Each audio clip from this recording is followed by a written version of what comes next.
오늘 우리에게 주신 하나님의 말씀을 받겠습니다.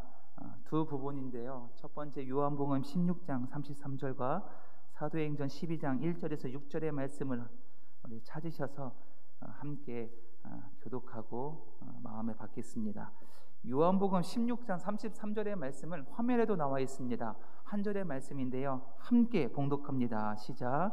이것을 너희에게 이르는 것은 너희로 내 안에서 평안을 누리게 하려 함이라. 세상에서는 너희가 환난을 당하나 담대하라. 내가 세상을 이기었노라. 아멘. 이어서 사도행전 12장 1절에서 6절의 말씀은 한 절씩 교독해서면서 마음에 받겠습니다. 제가 12장 1절의 말씀은 먼저 읽겠습니다. 그때 헤롯 왕이 손을 들어 교회 중에서 몇 사람을 해하려 하여 요한의 형제 야고보를 칼로 죽이니 유대인들이 이 일을 기뻐하는 것을 보고 베드로도 잡으려 할세. 때는 무교절 기간이라. 잡음에 옥에 가두어 군인 내식인 내 패에게 맡겨 지키고 유월절 후에 백성 앞에 끌어내고자 하더라. 이에 베드로는 옥에 갇혔고 교회는 그를 위하여 간절히 하나님께 기도하더라. 헤롯이 잡아내려고 하는 그 전날 밤에 베드로가 두 군인 틈에서 두 쇠사슬에 매여 누워 자는데 파수꾼들이 문 밖에서 옥을 지키더니. 아멘. 하나님의 말씀입니다. 아멘. 주님 주신 은혜와 평강이 우리 가운데 함께하기를 간절히 소망합니다. 이 시간 참 반가운 성도님들의 얼굴을 바라보면서 사랑의 인사, 평강의 인사 함께 나누겠습니다. 예배당에 오신 분들은 마음속에 주님의 마음을 담으셔서 인사해 주시고, 온라인으로 참여하시는 분들은 채팅창에 이름과 그리고 축복의 인사 나눠주시면, 남겨주시면 은혜가 되겠습니다. 사랑합니다, 축복합니다 라고 인사하겠습니다. 사랑합니다, 축복합니다. 잘 오셨습니다. 오늘도 은혜의 시간 되기를 소망합니다. 아멘. 사랑하는 성도 여러분, 가을비가 내리고 있습니다. 궂은 날씨 속에서도 수요 예배, 우리 수요 성경 공부, 이 믿음의 자리, 예배의 자리 나오신 여러분 한 분 한 분을 주님의 이름으로 환영하고 축복합니다. 지난주 우리 수요 성경 공부 말씀 기억하십니까? 성령의 9가지 열매 중에 두 번째 열매 무엇입니까? 희락의 기쁨의 열매였습니다.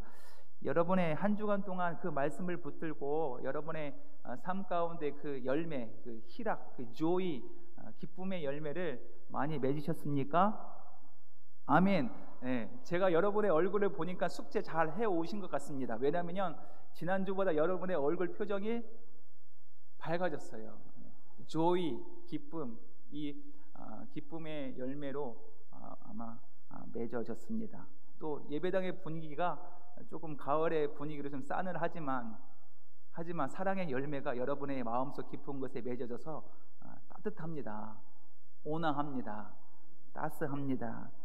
은혜로 채워졌음을 저는 느낍니다. 이것은 성령께서 우리 가운데 역사하고 계시는 증거가 아닐까 생각합니다. 더욱더 성령의 열매를 우리 삶 가운데 풍성히 열매 맺는 저와 여러분 되기를 간절히 소망합니다. 근데 무엇보다 우리가 나눈 사랑의 열매, 또한 기쁨의 열매는 결국 영혼 구원의 열매로 맺어져야 한다, 저는 생각합니다. 왜냐하면 하나님이 가장 기뻐하시는 열매는 무슨 열매입니까? 잃어버린 한 영혼이 주님께 돌아오는 그 열매를 하나님께서 가장 기뻐하시기 때문입니다. 그래서 사랑하고, 그래서 기뻐하며, 그래서 전도하는 것입니다. 우리 모두가 한 영혼을 마음에 품고 기도하고 전도하여 마침내 그 영혼이 주님 품으로 돌아오는 날, 우리 모두는 세상에 감당할 수 없는 기쁨을 누리게 될 것입니다. 그 기쁨의 현장이 우리 10월 우리 새생명 축제 주일날 구석구석 펼쳐지는 그 은혜를 기대하면서 기도로 준비하고 전도하는 저와 여러분들 간절히 소망합니다. 오늘도 힘차게 우리 갈라디아서 5장 22절과 23절을 함께 외치며 출발하겠습니다. 시작. 오직 성령의 열매는 사랑과 희락과 화평과 오래 참음과 자비와 양성과 충성과 온유와 절제니 이 같은 것을 금지할 법이 없느니라. 아멘. 오늘은 그 세 번째 열매, 무슨 열매입니까? 화평에 대해서, 화평의 열매에 대해서 말씀을 나누겠습니다.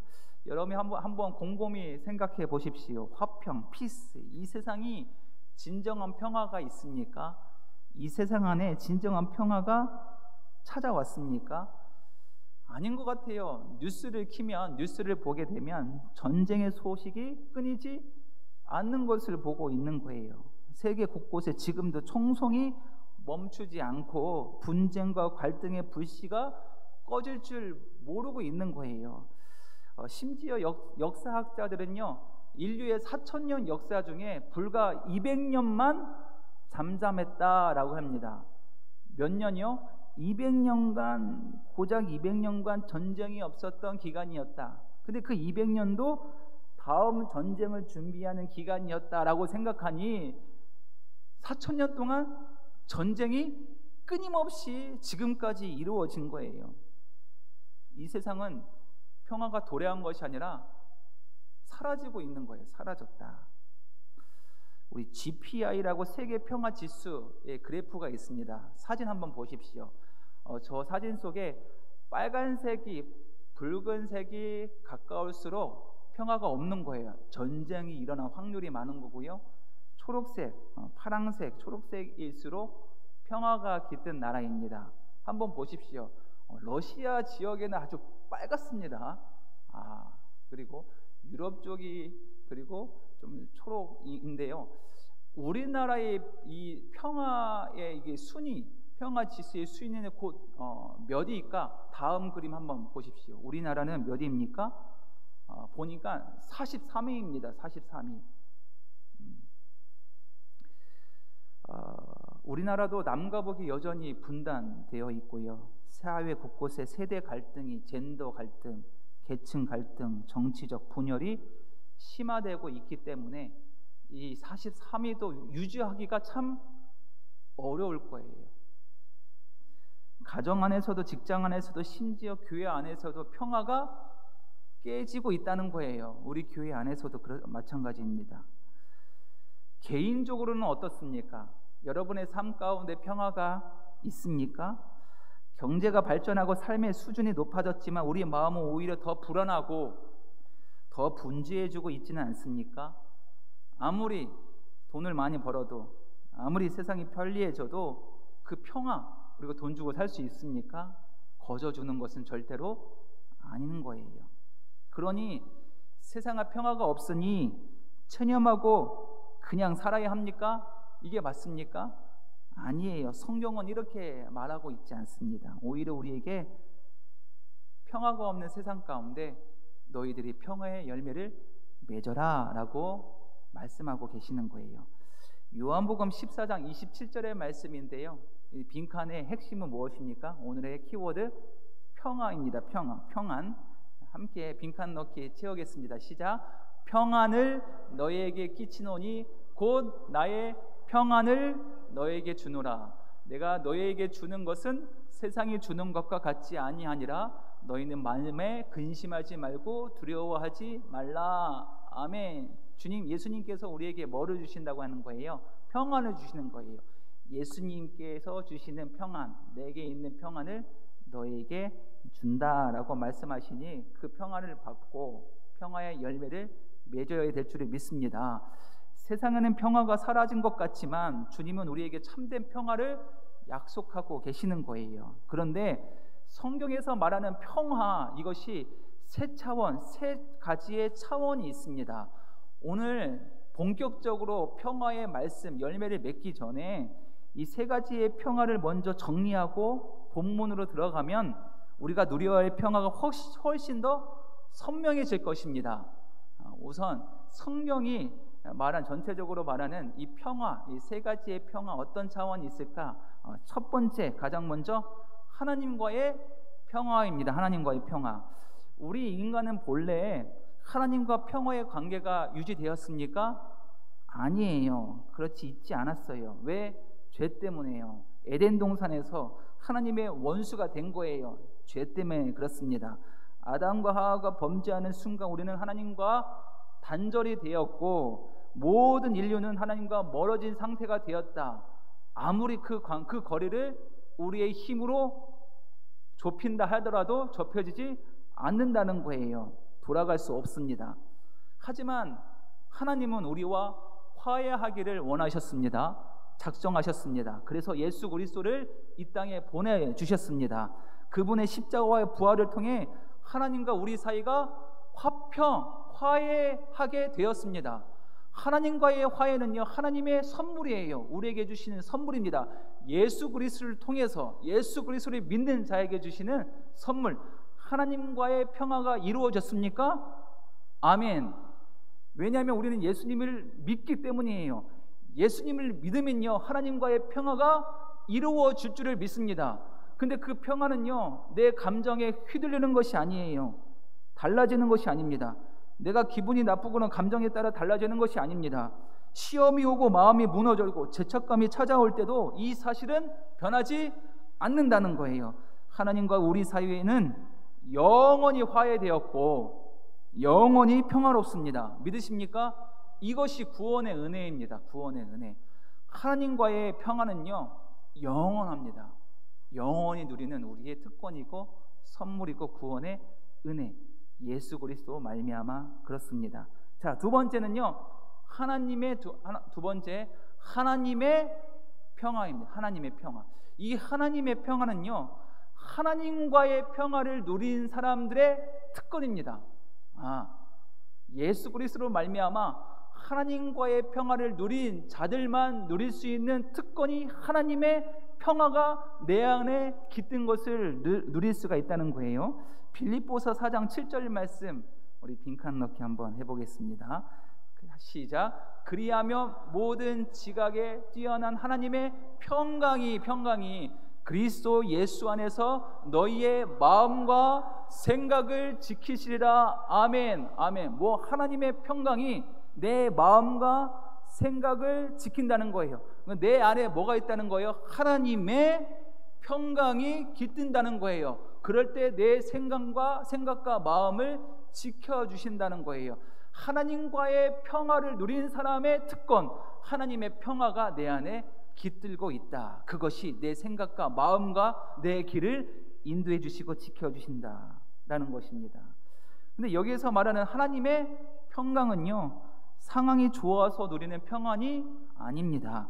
상황은 여전히 어렵고 문제는 남아 있더라도 내 마음만큼은, 내 속사람만큼은요, 놀랍게도 평안한 잔잔한 상태, 흔들리지 않는 상태를 말하는 거예요.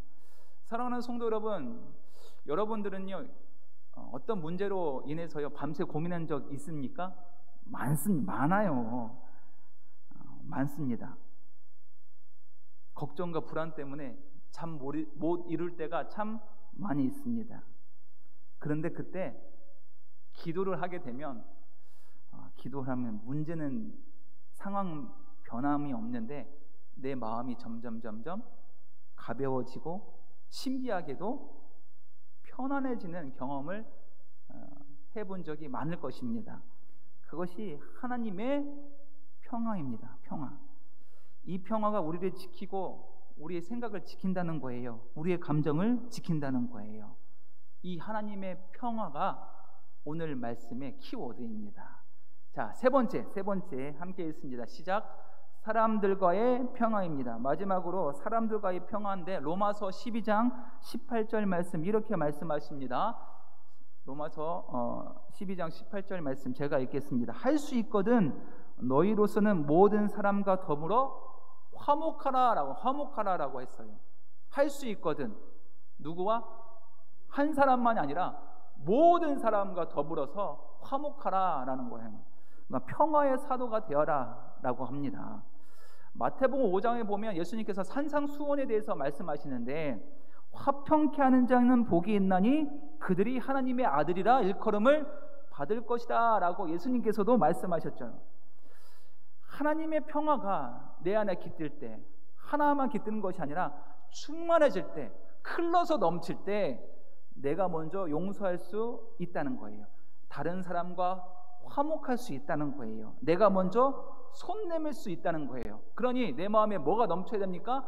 하나님의 평강이, 하나님의 평화가 넘칠 때 가능하다는, 용서가 가능하다는 거예요. 다른 사람들과의 관계에 용서가 가능하다는 거예요. 평화가 없는 세상입니다. 평화가 없는 가정이에요. 평화가 없는 일터고 교회입니다. 그 가운데서 우리가 먼저 화해의 사람이 평화의 사람으로 살아가야 한다는 거예요. 사랑하는 성도 여러분, 이제 정리해 보면 성경에서 말하는 세 가지 차원, 평화의 차원은요, 첫 번째 하나님과 화해하는 평화였습니다. 두 번째 마음에 임하는 하나님의 평화였습니다. 세 번째 사람과 맺는 관계의 평화입니다. 하나님과의 평화, 하나님과의 평화, 하나님의 평화, 마음의 기쁨, 그리고 다른 사람과 맺는 관계의 평화, 이 세 가지가 모두 필요하다는 것, 모두 필요합니다. 왜냐하면 하나님과 화해하지 않은 사람은 마음의 평화가 이루어질 수가 없는 거예요. 마음의 평화가 이루어지지 못하는 사람은요, 다른 사람과의 평화 관계가 회복할 수 있습니까? 회복할 수 없어요. 그러니 이 세 가지의 차원이 다 우리에게 필요하다라는 거예요. 오늘 말씀을 통해서 이 세 가지의 평화가 우리 삶 가운데 실제로 이루어지기를 간절히 소망합니다. 그 말씀이, 그 사람이 우리다, 평화의 사람이 우리다, 너희는 하나님의 평화를 누릴 수 있는 사람이다 라고 말하는 것이 오늘 말씀, 사도행전의 말씀에 나와 있는 거예요. 내가 누구라고요? 평화의 사람이다, 하나님의 평화를 누릴 수 있는 사람이다 라고 오늘 말씀에 우리를 이야기하고 있습니다. 그 평화의 비밀을 보여주는 한 사람이 나와 있는데 오늘 말씀의 주인공 누구입니까? 베드로입니다. 베드로는 누구예요? 예수님의 수제자, 첫 번째 자녀입니다. 열정과 열심이 있어요.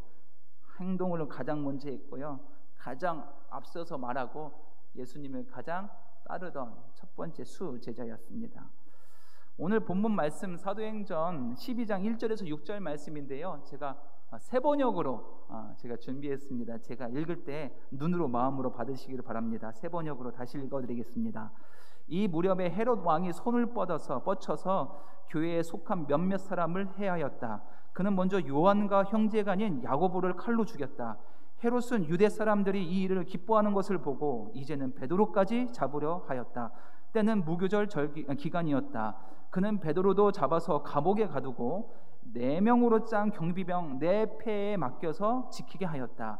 유월절이 지나면 백성들 앞에 그를 끌어낼 속셈이었다.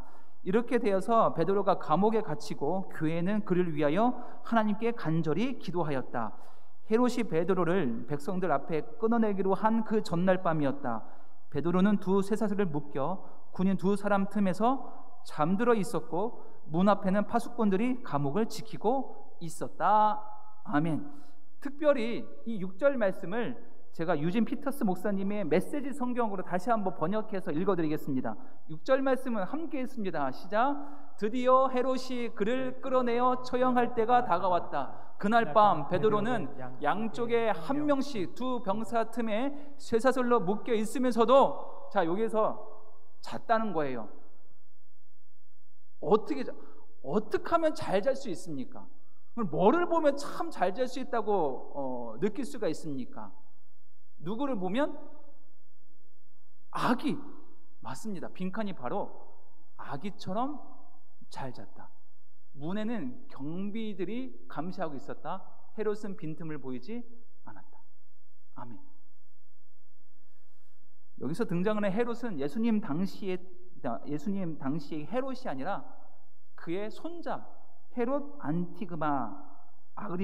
헤롯 아그리빠였습니다. 그 역시 할아버지가 참 잔인했잖아요. 그 역시 잔인했어요.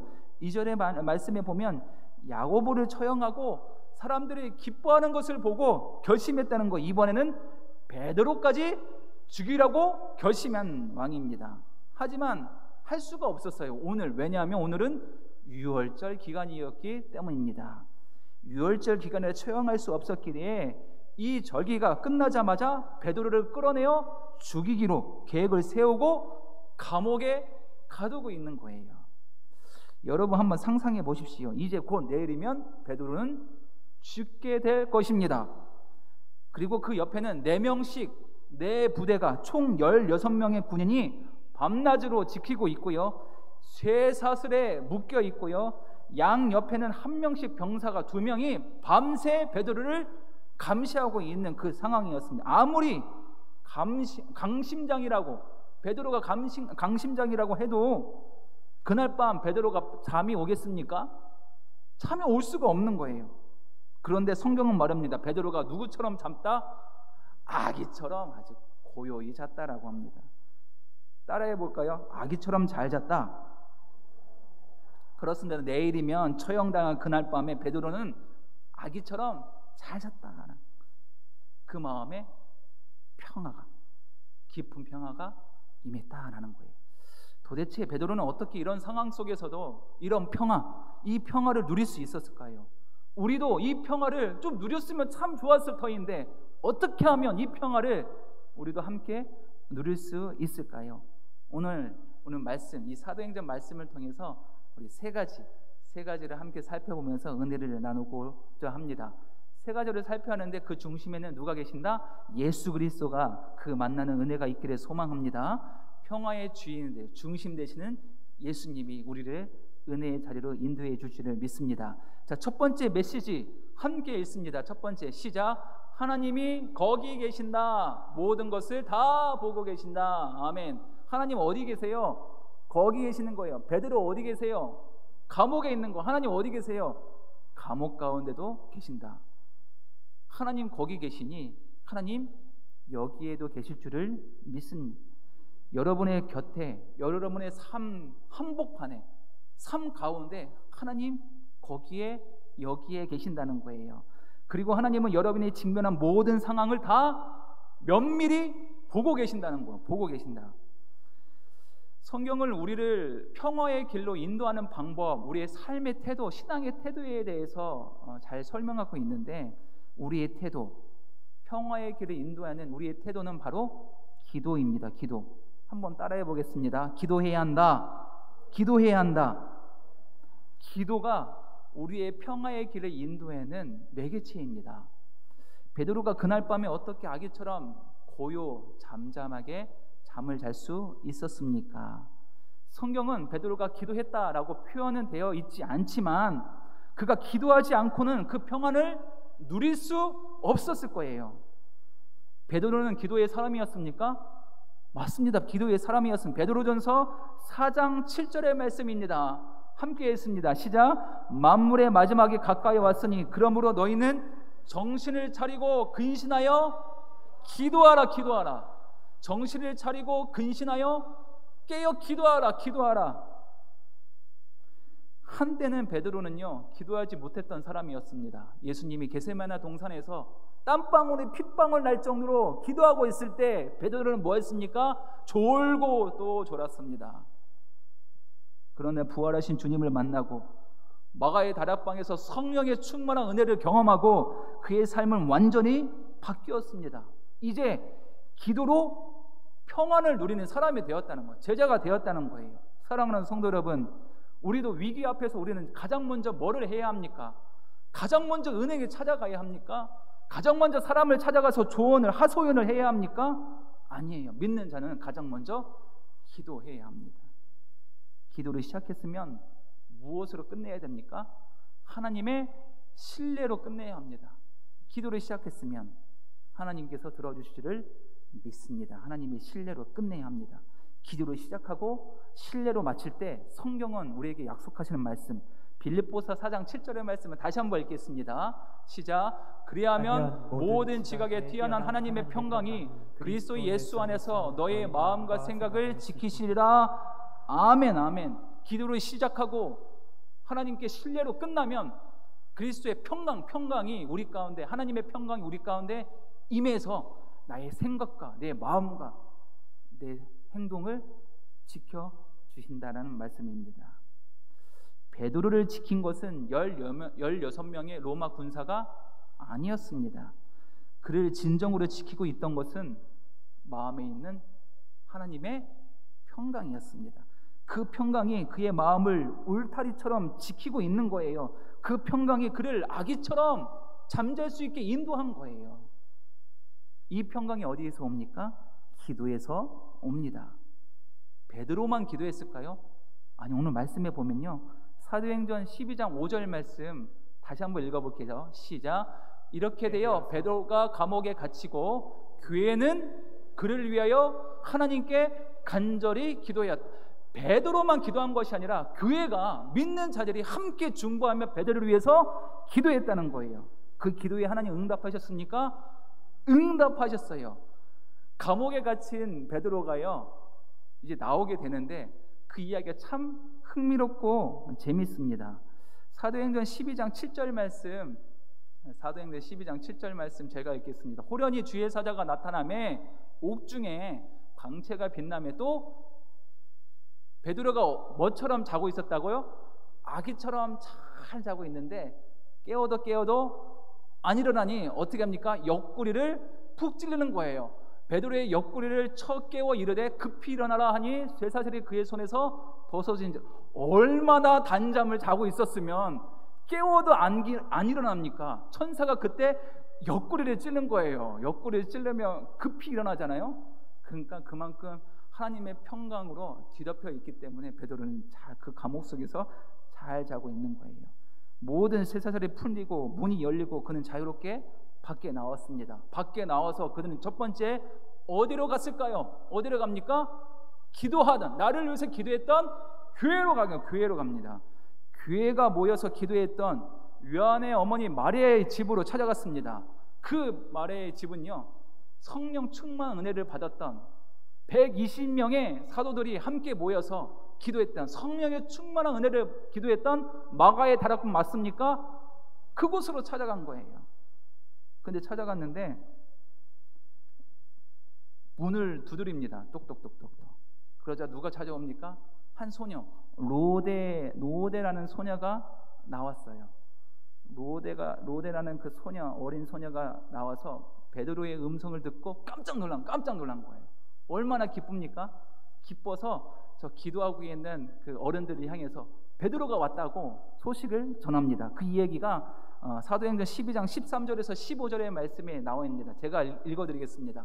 베드로가 대문을 두드리는데 로데라 하는 여자아이가 영접하러 나왔다가 베드로의 음성인 줄 알고 기뻐하여 문을 미처 열지 못하고 너무도 기뻐서 달려 들어가 말하되 베드로가 대문 밖에 섰더라 하니 그들이 말하되, 어른들이 말하되 뭐라고 합니까? 내가 미쳤다 하나 여자아이는 힘써 말하되 참말이라 하니 그들이 말하되 그러면 그의 천사라 하더라. 믿었습니까? 못 믿었습니까? 말도 안 되는 일이 일어난 거예요. 기도의 응답을 받았습니까? 그 간절함에 하나님께서 응답해 주신 거예요. 베드로의 기도를 들어주시고 교회의 간절한 기도를 들어주신 하나님, 응답하신 하나님의 은혜가 여기 말씀에 기록되어 있는 거예요. 여기서 우리는 중요한 교훈을 얻습니다. 우리의 믿음이 좋아서 기도의 응답을 받았습니까? 아니에요. 우리의 믿음은요, 늘 연약합니다. 무너지기 쉽습니다. 희미합니다. 보이지도 않는 겨자씨만한 믿음입니다. 그런데 그 믿음 하나로 기도할 때 그 믿음을 보시고 하나님이 우리 기도를 응답해 주신다고 말씀하셨습니다. 그렇습니다. 우리가 산을 옮길 만한 믿음이 없다 한다 할지라도 하나님께서 우리의 겨자씨만한 작은 믿음을 보시고 응답해 주시는 거예요. 그래서 기도는 단순히 청구서를 내고 도망오는 것이 아니에요. 결제 서류를 갖고 이거 해주세요 라고 하는 것이 기도가 아닙니다. 기도의 원어, 헬라의 원어는요, 프로시케라는 단어입니다. 이 뜻은요, 이런 뜻이 있습니다. 뭐라고 있습니까? 기도의 장소라는 뜻이 있는 거예요. 하나님과의 만남의 장소. 기도는요, 뭐 하는 거예요? 하나님의 임재가 있는 곳에 거하는 것이 기도입니다. 하나님과 함께하는 것이 기도예요. 하나님과 함께 있는 자리, 그곳이 기도의 자리입니다. 하나님의 임재가 있는 곳에 내가 거하면 그곳이 기도의 자리, 응답받는 자리가 될 줄을 믿습니다. 그것이 기도의 원어적인 힘입니다. 사랑하는 성도 여러분, 하나님 지금 여러분과 함께 하십니까? 아멘. 우리와 함께 하십니다. 여러분은 혼자가 절대 아닙니다. 세상 끝날까지 나와 함께 하신 하나님이 우리와 함께 이 자리에 임재하신다는 거예요. 하나님이 함께 하시는 이곳에서 주의 이름으로 겨자씨만한 믿음 하나로 기도할 때 우리의 기도를 들어주십니까? 들어주세요. 들어주신답니다. 들어주세요. 그리고 외부에 오는 공격으로부터 지켜주실 뿐만 아니라 내 안에 있는 평화, 내 안에 있는 평화가 밖으로 흘러가지 못하도록 나를 지켜주신다. 빼앗기지 못하도록 나를 지켜주신다. 외부로부터 지켜주시고 내 안의 영혼도 지켜주시고, 얼마나 감사합니까? 이것이 모든 지각에 뛰어난 하나님의 평강입니다. 그 약속이 여러분의 삶 가운데 이루어지기를 축복합니다. 아멘. 우리 두 번째, 평강의 열매를 맺기 위해 두 번째 비밀은 함께 있습니다. 시작. 하나님이 알고 계신다. 내가 두려워하는 모든 것을 아신다. 아멘. 하나님은 그저 우리 곁에서 함께 계시기만 하는 분이 아니에요. 그저 무표정하게 팔짱을 끼면서 우리를 지켜보는 분이 아니라는 거예요. 하나님은 우리의 모든 상황을 아십니다.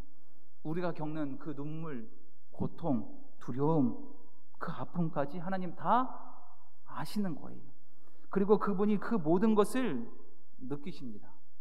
하나님이 그 고통을 느끼신다고요? 내가 겪고 있는 눈물의 아픔을 아신다고요? 아시고 느끼십니다. 베드로는요, 내일이면 무슨 일이 일어날지 몰랐어요. 몰랐겠죠. 그런데 누구는 아셨습니까? 하나님은 알고 계셨습니다. 그래서 베드로는 아기처럼 잠을 잘 수 있었던 거예요. 그는 하나님의 마음을 알았기 때문입니다. 하나님은 나를 알고 계신다. 나의 두려움도 나의 모든 상황도 알고 계신다. 이 사실이 그의 마음을 붙들어 주었습니다. 평강에 평강을 더했습니다. 그래서 내일의 두려움이 없는 거예요. 하나님이 나를 알고 계시기 때문입니다. 사랑하는 성도 여러분, 우리도 종종 내일이 두렵습니다. 내일이 어떤 일이 펼쳐질지 두려워요. 경제의 문제, 건강 문제, 관계 문제, 자녀 문제 등등 여러 미래 문제, 우리 이런 생각 가운데 밤에도 이 생각이 계속 진행 중일 때가 있습니다. 멈추지 않고 이 생각이 달릴 때가 있습니다. 그러니 우리가 잠을 잡니까? 못 자요. 생각이 멈추지 않고 달려가기 때문입니다. 그러나 오늘 성경은 우리에게 약속하십니다. 시편 4편 8절 말씀 함께 있습니다. 시작. 내가 평안히 눕고 자기도 하리니 나를 안전하게 살게 하시는 이는 오직 여호와이시니라. 아멘. 내가 편안히 눕고 잘 수 있는 것은 하나님이 계시기 때문이다 라고 말씀하시는 거예요. 우리가 눕고 잘 수 있는 이유는 하나님이 나를 안전하게 어느 때도 잘 때도 내가 멈출 때도 나를 지켜주시는 하나님이 함께 하시기 때문이에요. 시편 139편 3절과 10절 말씀도 같은 의미입니다. 3절 말씀 제가 읽겠습니다. 나의 모든 길과 내가 눕는 것을 살펴보셨으므로 나의 모든 행동, 그 모든 행동은 뭐가 닮아 있습니까? 기쁠 때나 슬픈 때나 아플 때나 근심에 있을 때나 모든 행동을 누가요? 하나님이 아신다는 거예요. 익히 아시오니 10절 말씀 함께 했습니다. 시작. 거기에서도 주의 손이 나를 인도하시며 주의 오른손이 나를 붙드시리이다. 아멘, 아멘, 아멘. 어느 때나 내가 잘 때나 어느 때나 하나님께서 오른손으로 나를 지켜주시기 때문에 나는 잠을 잘 수가 있는 거예요. 또 시편 121편 4절 말씀 우리가 잘 아는 말씀인데요. 저 빈칸에는 이스라엘이에요. 함께 했습니다. 시작. 이스라엘을 지키시는 이는 졸지도 아니하시고 주무시도 아니하시리로다. 아멘. 저 빈칸에 자기 이름을 함께 넣으면서 함께 있습니다. 시작. 최영민을 지키는 이는 졸지도 아니하시고 주무시도 아니하시리로다. 아멘. 누구를 지켜요? 나를 지키시는 하나님은 졸지도 주무시도 아니하신다. 얼마나 든든한 얼마나 위로의 말씀입니까? 그분이 나를 지켜주시기 때문에 내가 할 일은 단순합니다. 나는 뭐 하면 됩니까? 불 끄고 자면 돼요. 자면 됩니다. 잠자는 거예요. 그런데 왜 우리는 잠을 못 잡니까? 왜 못 잡니까? 생각이 멈추지 않기 때문이에요. 걱정의 채널이 계속 돌아가고 있기 때문입니다. 집에 TV를 한번 켜시면 채널 몇 개 있습니까? 100개가 넘습니다. 저희 집 TV를 켜보니까 900 몇 개 채널이 막 있는 것 같아요. 그렇습니다. TV 앞에서 한 바퀴 두 바퀴 돌리면요 수많은 채널이 있지만 볼 게 없어요. 그래서 재밌는 게 없네 하고 그냥 꺼버립니다. 우리 마음도 그렇다는 거예요. 우리 마음도 여러 가지 채널이 있어요. 생각의 채널이 있어요. 5번 채널이 있으면 그 채널은 돈 걱정 채널입니다. 또 15번 채널을 옮겨가면 관계의 문제의 채널이에요. 또 25번의 채널을 가면 자녀 걱정의 채널이에요. 이 채널이 그 다음에 건강의 채널, 미래의 채널, 교회의 문제의 채널, 여러 가지 채널이 돌고 여기 돌렸다 저기 돌렸다 하면서 밤새도록 채널을 돌리고 있는 거예요. 그러니 결국 잠을 잡니까? 못 자요. 사랑하는 성도 여러분, 오늘 하나님께서 이렇게 말씀하십니다. 이사야 26장 3절의 말씀 빈칸 넣기인데요, 함께 읽습니다. 주께서 뭐가 견고한 자, 심지가 견고한 자를 평강하도록 지키시려니 이는 그가 주를 신뢰함이니이다. 아멘이십니까? 아멘. 심지가 고정시키라는 거예요. 심지, 나의 믿음을 고정시켜라. 생각의 채널을 주님께 고정시켜라. 한결같은 마음으로 내 심지를, 내 생각을, 내 모든 것을 고정시켜라. 여러분, 채널을 고정하면 어떤 일이 펼쳐집니까? 한 화면이 계속 나오죠. 계속 같은 화면, 계속 같은 프로그램이 계속 나옵니다. 오늘부터 우리의 생각을 주님께 고정하시기를 소망합니다. 채널 바꾸지 마세요. 주님께 채널을 고정시키고 그냥 그대로 그냥 내버려 두세요. 걱정의 채널에서 주님의 채널로, 두려움의 채널에서 믿음의 채널로 바꾸고 그대로 고정시켜 두십시오. 심지를 그냥 굳세게 그냥 견고하게 내버려 두십시오. 옮기지 마십시오. 주님께 머무르십시오. 그때 무엇이 나옵니까? 이사야 26장 3절의 말씀을 다시 한번 읽겠습니다. 이사야 26장 3절의 말씀에 보면요, 주께서 심지가 그러니까 움직이지 않는 거예요. 믿음의 채널, 주님께 채널을 고정시키는 자에게 뭐를 주신다? 평강하고 평강 위에 평강을 주신다. 와, 그 평강은요 엄청난 깊은 평강입니다. 평강 위에 평강이에요. 얼마나 놀라운 깊은 평강입니까?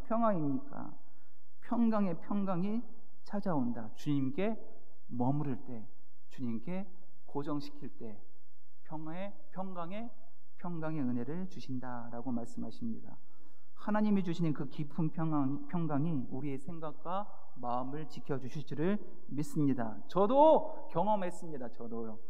잠이 오지 않아 뒤치락 걸려 정리되지 않아요. 혼돈하고요. 아무리 생각해도요 실타래가 풀리지 않는 그런 고민 가운데 어떻게 합니까? 기도했습니다. 기도, 하나님 도와주세요. 주님께 고정시켰어요. 내 채널을 주님께 고정시켰더니 기도가 다 끝나기 전에 뭐를 했습니까? 잠을 잤습니다. 잠을 자기 위해서는 뭐를 해야 합니까? 기도를 하면요 단잠을 주시는 거예요. 그분이 주시는 평강이 제 마음을 덮어주셨기 때문입니다.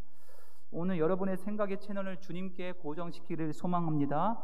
그분께 예수님께 머무시기를 소망합니다. 그래야 때 세상의 소리가 다 차단되고 하늘의 삶과 은혜가 하늘의 쉼과 은혜가 내 영혼육을 덮어주실 줄을 믿습니다.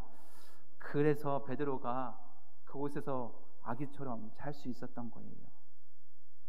그리고 내일 아침 새로운 힘으로 일어날 수 있는 것입니다.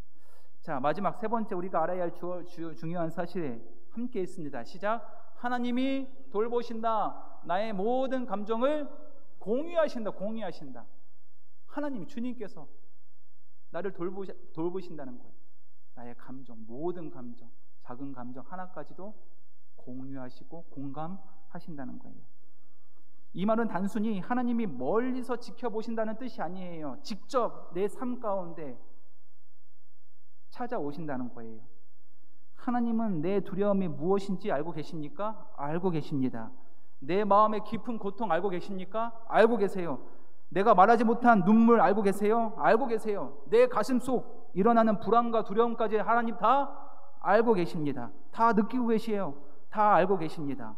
근데 어떻게 내 모든 감정을 하나님께서 알고 느끼고 계실까? 지금 베드로는 감옥에 갇혀 있었습니다. 그런데 그 감옥과 그 건물은요 몇 달 전에 누가 거쳐갔냐면 예수님이 거쳐가셨어요. 그 감옥에서, 그 건물에서 예수님께서 책짓질 당하시고 가시관을 쓰시고 조롱과 침뱉음을 당하시고 십자가에 넘겨졌던 바로 그 자리가 베드로의 자리였습니다.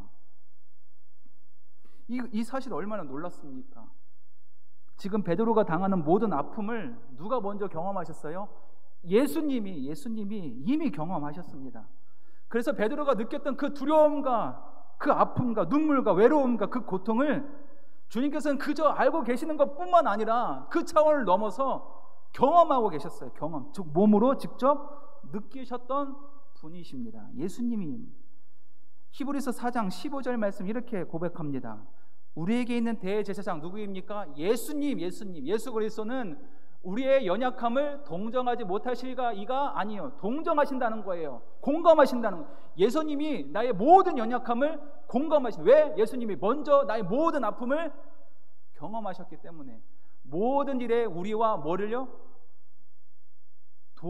똑같이 동일하게 모든 일에 우리와 똑같이 시험을 받으신 근데 그분은 죄가 없으신 분. 아니, 예수님이 하나님의 아들이신데 나와 똑같이 아픔과 눈물과 고통을 당하셨다는 거예요. 왜? 우리를 공감하시기 위해서, 우리를 위로하시기 위해서, 우리의 눈물을 닦아주시고. 나도 예수님 우리처럼 시험을 받으셨습니다. 우리처럼 두려움의 유혹과 염려의 유혹을 받으셨습니다. 하지만 그분은 그 유혹에 넘어지지 않으셨습니다. 이기셨습니다. 두려움에 빠지지 않으셨습니다. 염려에 사로잡히지 않으셨습니다. 여러분, 이것이 우리의 얼마나 큰 위로가 되는지 모릅니다. 예수님은 나의 감정을 공감, 동정, 이해하실 뿐만 아니라 그 모든 감정 가운데 서 계시며 나를 돌보고 계신다는 거예요.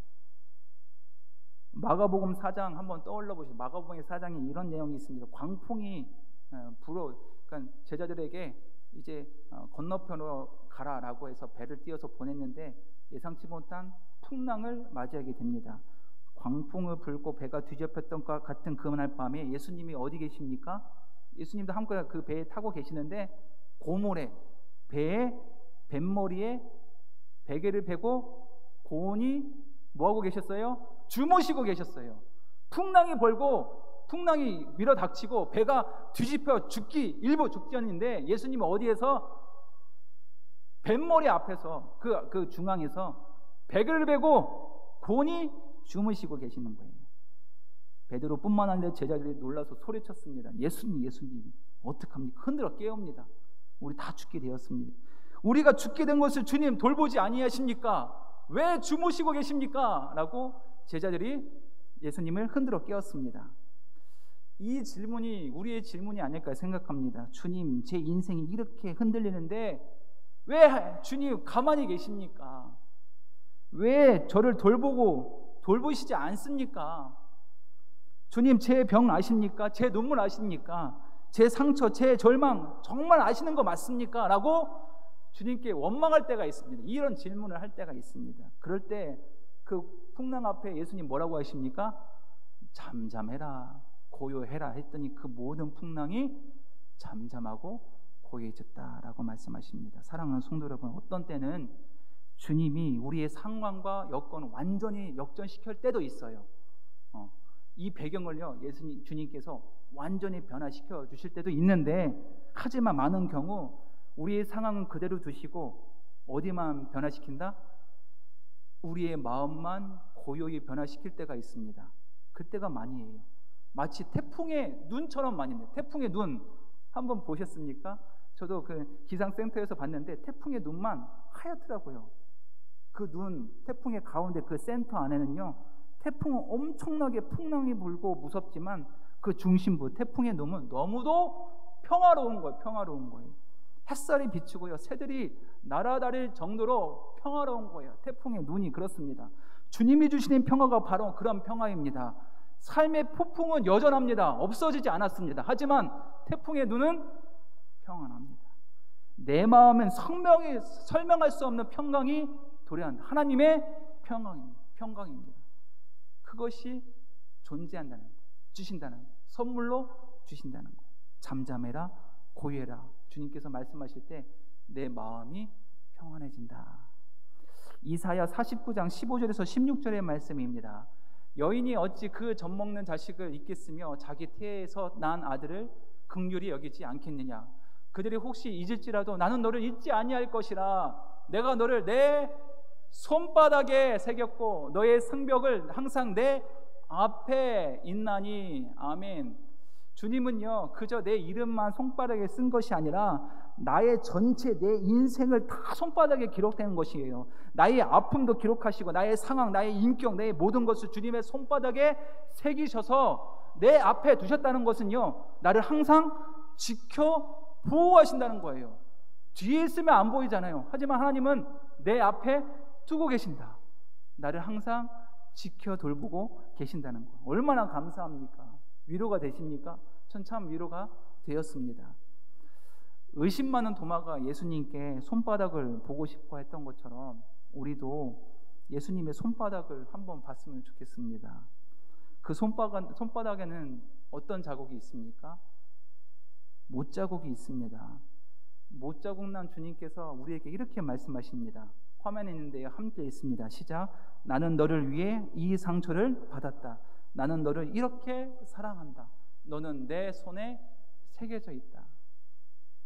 나를 위해서 희생하신, 돌아가신 예수님께서 우리에게 주시는 음성, 살아있는 음성 되기를 소망합니다. 한 사람이 이야기를 나누고 오늘 말씀을 마치고자 합니다. 우리가 너무 잘 아는 찬송가 413장 내 영혼 평안의 작사자인 호레시오 스페포드의 이야기입니다. 이 이야기를요, 인터넷에서 검색할 때 좋은 영상이 있어서 한번 찾아봤습니다. 영상인데 한 3분 정도입니다. 한번 영상을 함께 보겠습니다. 찬송가 413장 내 평생 가는 길을 지은 이 스페포드 씨는 시카고의 저명한 변호사요, 교수요, 또 신학교 이사요, 교회에 열심히 섬기는 일꾼이었습니다. 무디 부흥사를 도와서 교회를 열심히 섬기고 있었는데 1871년 시카고 대화제로 교회가 불이 타고 또 자기 대저택이 다 불이 탔습니다. 전 재산이 잿더미가 됐지만 그는 주님만 바라보았습니다. 근데 그 아내 안나 스페포드가 몸이 안 좋아서 내 딸과 함께 유럽에 잠시 쉬러 여행을 가기로 했습니다. 본인 교회 일 때문에 같이 가지 못하고 먼저 가족을 보내고 다음 배로 가기로 했는데 먼저 떠난 순간 1874년 11월 15일 새벽 2시에 영국 범죄가 충돌해서 배가 깔아앉고 말았습니다. 226명이 한꺼번에 그 자리에서 죽는 대형 사고가 난 것입니다. 부인이 간신히 구조되었지만 내 딸은 잃고 말았습니다. 영국 웨일즈에 도착한 부인이 남편에게 전보를 보냅니다. 혼자 살아남았음 이렇게 보냈습니다. 그 전보를 받고 남편의 마음은 찢어졌지만 주님만 바라보고 믿음을 잃지 않고 이제 부인을 데리러 갑니다. 데리러 가는 길에 한참 대상을 통하고 있는데 선장이 와서 말합니다. 선생님, 이곳이 배가 충돌해서 깔아앉은 곳입니다. 그 순간 갑자기 내 딸의 이런 슬픔이 마음속에 몰아쳐와서 손실에 들어서 밤새 통화하고 옵니다. 하나님, 왜 내가 정말 열심으로 주님을 섬기고 충성하고 주님을 기쁘시게 해드리려고 노력했는데 이런 고난을 주십니까? 왜 저입니까? 왜 저입니까? 밤새 잠을 자지 못하고 눈물로 기도하는데 주님 말씀을 주셨습니다. 열왕기하 4장 26절에 엘리사가 그 사안에게 말했습니다. 너는 달려가서 그를 맞아 이르기를 너는 평안하냐? 내 남편이 평안하냐? 아이가 평안하냐 하라 하였더니 여인이 대답하되 평안하다. 지금 자기 아이를 잃고 엘리사에게 막 달려오는데 평안하냐 물을까? 네, 평안합니다. 그 마음이 찢어지는 고통을 안고 있었지만은 내 마음 평안합니다. 그 말에 큰 감동을 받고 무릎을 꿇고 찬송을 떠내려갑니다. 내 평생에 가는 게 순탄하여 늘 잔잔한 강 같든지 큰 풍파로 무섭고 어렵든지 나의 영혼은 늘 편하다. 내 영혼 평안해. 내 영혼 평안해. 그렇습니다. 사랑하는 성도 여러분, 호레시오 스페포드는 어떻게 이런 고백을 할 수 있었을까요? 절망적인 상황, 내 딸을 다 잃고. 그런데도 주님을 붙들고 있었던 그 고백이 있었습니다. 그것은 바로 예수님의 손바닥에 새겨진 그 내 딸을 잃었던 그 자리에서 어떻게 이런 고백을 할 수 있을까요? 답은 하나입니다. 그 안에 예수님이 계셨기 때문입니다. 우리 한번 따라해 보겠습니다. 예수님께서 그 안에 계셨기 때문입니다. 그렇다면 베드로가 감옥에서 어떻게, 내일이면 죽는 그 날인데 죽음을 하루 앞둔 그 밤에도 어떻게 아기처럼 잠잘 수 있었습니까? 이유는 무엇입니까? 베드로의 안에, 내 안에 예수님이 계셨기 때문입니다. 오늘도 이 세상에 평화가 없는 세상이에요. 화평이 없습니다. 그런데 우리가 이 세상 가운데 어떻게 평안을 누릴 수 있습니까? 답은 똑같습니다. 예수님께서 내 안에 계시면 가능합니다. 예수님이 내 안에 계시면 가능합니다. 베드로는 풍랑 한가운데 주무시던 예수님을 경험했습니다. 그리고 그 예수님이 자기 안에 계심을 믿었기 때문에 풍파와 같은 감옥 가운데서도 예수님처럼 아기처럼 잠을 잘 수 있었던 거예요. 경험했어요. 사랑하는 성도 여러분, 예수님은 우리의 평안의 원천이십니다. 요한복음 16장 33절의 말씀, 예수님이 이렇게 말씀하십니다. 이것을 너에게 이르는 것은 너희로 내 안에 평안을 누리게 하려 함이라. 세상에서는 너희가 환난을 당하나 담대하라. 내가 세상을 이기었노라. 아멘. 아멘. 여러분의 삶의 풍랑 가운데 계십니까?